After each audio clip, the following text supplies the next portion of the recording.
యమునా నదికి ఆనుకుని ఉన్న ఓ చిన్న గ్రామంలో ముగ్గురు స్నేహితులు రవి, బాలు, సోము పుట్టి పెరిగారు. చిన్నప్పుడు ముగ్గురు కలిసే గడిపేవారు.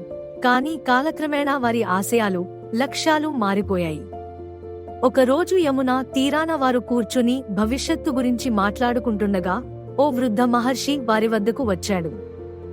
ఆయన ఒక నిమిషం ముగ్గురిని పరిశీలించి చిరునవ్వుతో, ఈ నది ఎంతో మందిని పోషిస్తోంది, కానీ దాన్ని ఎలా ఉపయోగించుకోవాలో ప్రతి ఒక్కరి అభిప్రాయం వేరు. మీరు జీవితంలో ఏం కోరుకుంటున్నారు అని ప్రశ్నించాడు. రవి ఆతురంగా ముందు రాగాను డబ్బుతో పాటు గౌరవం, సుఖం పొందాలనే ఆశ గురించి చెప్పాడు. బాలు సాధారణంగా మాట్లాడుతూ చదువుపై దృష్టి పెట్టడం చాలా ముఖ్యం అని చెప్పాడు. సోము తన స్నేహితుల సమక్షంలో నవ్వుతూ తన పల్లె ప్రాంతంలో సంతోషంగా జీవించాలనే అంశాన్ని పంచుకుంటాడు. 10 సంవత్సరాలు గడిచాయి.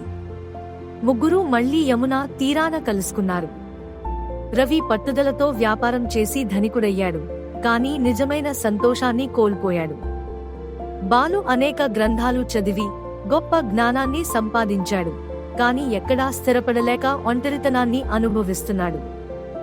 సోము తన గ్రామంలోనే ఉండి కుటుంబంతో, మిత్రులతో సంతోషంగా జీవనం సాగిస్తున్నాడు. ముగ్గురూ ఒకరి జీవితాన్ని ఒకరు ఆశ్చర్యంగా పరిశీలించారు. రవి, బాలు ఇద్దరూ సోముని ప్రశాంతతను చూసి ఆశించారు. సోము మిగిలిన ఇద్దరి అనుభవాలను ఆసక్తిగా విన్నాడు.